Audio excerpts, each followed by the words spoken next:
Hello and welcome back to another video. Today's Wednesday, so this is Waffle on a Wednesday, where I answer your questions to the best of my ability. And for those of you that are new here, my name's Mel and I live full time in this Mercedes-Benz campervan, and occasionally I like to go treasure hunting. Right, with the introductions out of the way, let's get on with this week's Q&A. Now I'd like to start off by saying thank you to everybody that took the time to comment on last week's Waffle on a Wednesday and answering a question that I asked on Mick Walker's behalf. And Mick asked, is your new fuel tank good to use in Europe? Mick was talking about my upgraded diesel heater fuel tank, and quite a few people took the time to reply to that question, and one such answer came from one of my channel members, Debbie. Hi Mel, I live in France and swapped out my diesel heater tank for a similar square one with a standpipe and shut-off valve. My van has gone through French CT in brackets MOT with no problems, even admired by the friendly local police, who was inspired to do the same to his van. So there you have it, the diesel heater fuel tanks are perfectly fine to use in Europe. And once again, thank you to everyone that replied to Mick's question. I'm sure he really appreciates it. Thank you. Hi Mel, I presume you have a carbon dioxide monitor fitted in your van. Where would you suggest the best place to fit it? Thanks, Andy. Well, first Andy, I don't have a carbon dioxide detector in my van. I actually have a carbon monoxide detector in my van. And the reason I have a carbon monoxide detector in my van is because I've got a wood burner. And if anything was to go wrong with my wood burner whilst I was asleep, then the carbon monoxide produced by my wood burner would most certainly ensure that I don't ever wake up ever again. After all, carbon monoxide is a silent killer.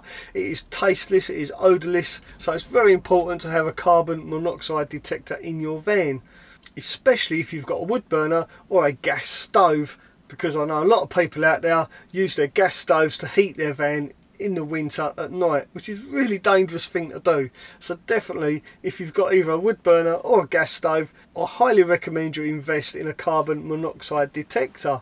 Now, carbon monoxide is pretty much an inert gas. In other words, it weighs the same as air, so if carbon monoxide is given off, it pretty much hovers. But usually carbon monoxide would come from an appliance that is producing heat. Therefore, carbon monoxide tends to rise inside an enclosed space along with the hot air. It is slightly lighter than air, but it's mainly the heat that makes the carbon monoxide rise. So it's always a good idea to have your carbon monoxide detector around about ceiling height, not on your ceiling, just below your ceiling. But for me, I think the best place to fit a carbon monoxide detector is actually at head height. After all, that's when it's going to get you when you're asleep. And also you want to fit the carbon monoxide detector away from any open windows, because the fresh air coming into your van will have an adverse effect on your carbon monoxide detector. And that is why I've got my carbon monoxide detector fitted at the foot of my bed around about head height, because I do quite often sleep with the window slightly open. After all, it is quite an enclosed space, and my wood burner does suck all the air out of this van. It needs that through draft, and it's really nice having that cold air coming in next to your face and the heat radiating from the wood burner at the same time. Does that make sense? I think so. But anyway, the point I'm trying to make is I highly suggest fitting your carbon monoxide detector around about head height and away from any open windows. So if any carbon monoxide does accumulate in your van, your carbon monoxide detector will detect it, setting off the alarm and hopefully waking you up from your slumber and saving your life. Thanks for the great question, Andy. And if you haven't got a carbon monoxide detector, I always put a link down below to my Amazon storefront, where you will find the carbon monoxide detector that I use in my van. You will find it underneath Van Life Essentials, I think. Anyway, I'll put a link down below just for you. Stay safe, and again, thanks for the great question. Now, thinking out of the box, I asked a couple of questions. One of those questions is about my power packs underneath my bed, and he goes on to ask, hi Mel, would you have this setup of portable power units if you had to pay for them? And the other part of his question is, also, what's your views on three-way fridges? My campervan came with one. I think it's good as it's quiet at night.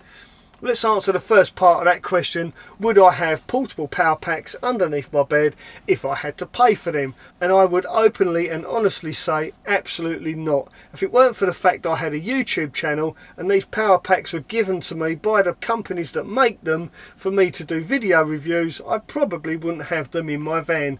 I would most definitely have just my AGM batteries and possibly an inverter for all my 240 volt needs. It's only purely the fact that I have got a YouTube channel and these companies give me these products to do product reviews that I've got those power packs underneath my bed. And they're under my bed right now and I am using them, and the reason I'm using them is so that I can thoroughly test them to do a comparison video later on this year. And I will make a video about both these power packs later on in the year, and it will be completely unbiased, and I will let you decide which one of these power packs is the better one of the two. I hope that answers that part of the question.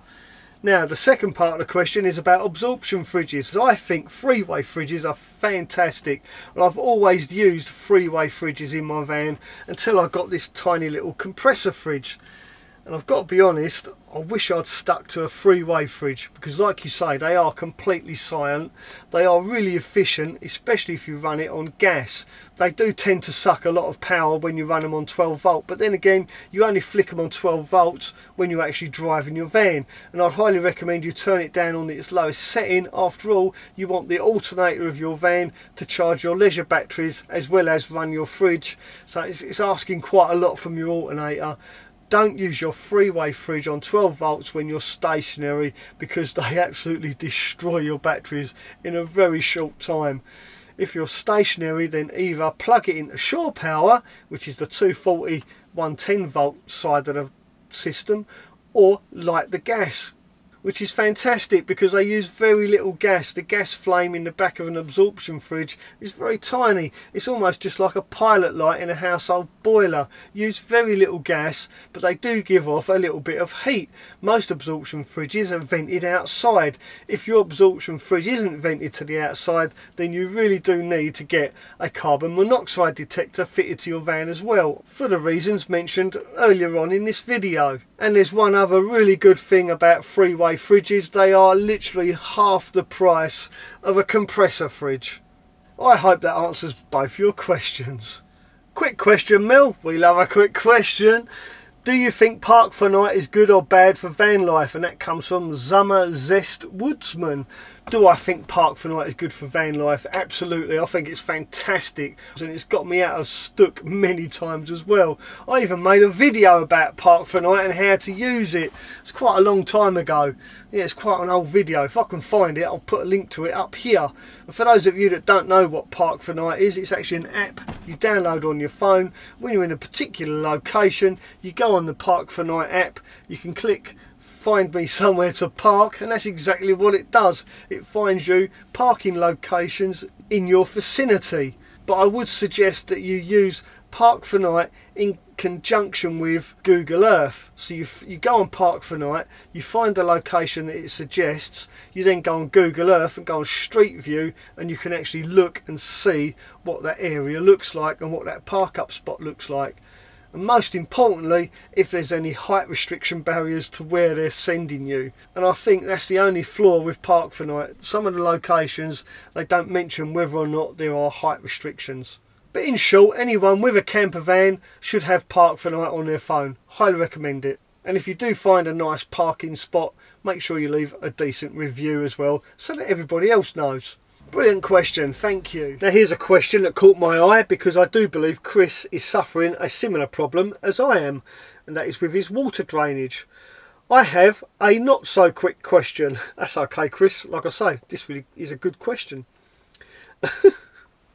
I have trouble with the water in my shower tray draining away due to my waste pipe running slightly uphill. The only way I can solve this would be by drilling a hole through the chassis of my van to run the waste pipe through. Although I've seen many a YouTuber do this on their van builds, it's not something I am sure is a safe thing to do. Do you know if it is safe, and would it affect the MOT? Keep up the great work, Mel. Thanks, Chris. Well, Chris, I do believe we share a similar problem. My problem started when I moved my sink. My sink used to be here, quite close to my water tank, but I recently rearranged my kitchen and moved my sink further away. And ever since I did that, I've had trouble with the water draining out from my sink. And I do believe it's the same situation as you, where my drain pipe comes down, it goes around my chassis rail, up again, and then to my grey water tank. And it was perfectly fine until I moved my sink. But not to worry, because I came up with a solution to this which doesn't involve drilling a hole through your chassis rail. And hopefully this will cure your problems as well. So allow me to move my camera and I'll show you exactly what I mean. Okay, so here's my sink in all its glory. I probably could have cleaned it a bit, but anyway. If I turn my tap on, you'll see it drains away quite easily, although the water level does actually come up. And if I leave this running for long enough, it will actually catch up and water won't drain away. Now the problem I have, if ever I do some washing up and I have a sudden amount of water going in now, that's when my problems start. I'll show you what I mean. I'll use this water here. So if I fill my sink up like this, you'll see it suddenly stops draining away. It's alright at first. It's not going to do it. There we go. It'll get down to a certain level and then just stop.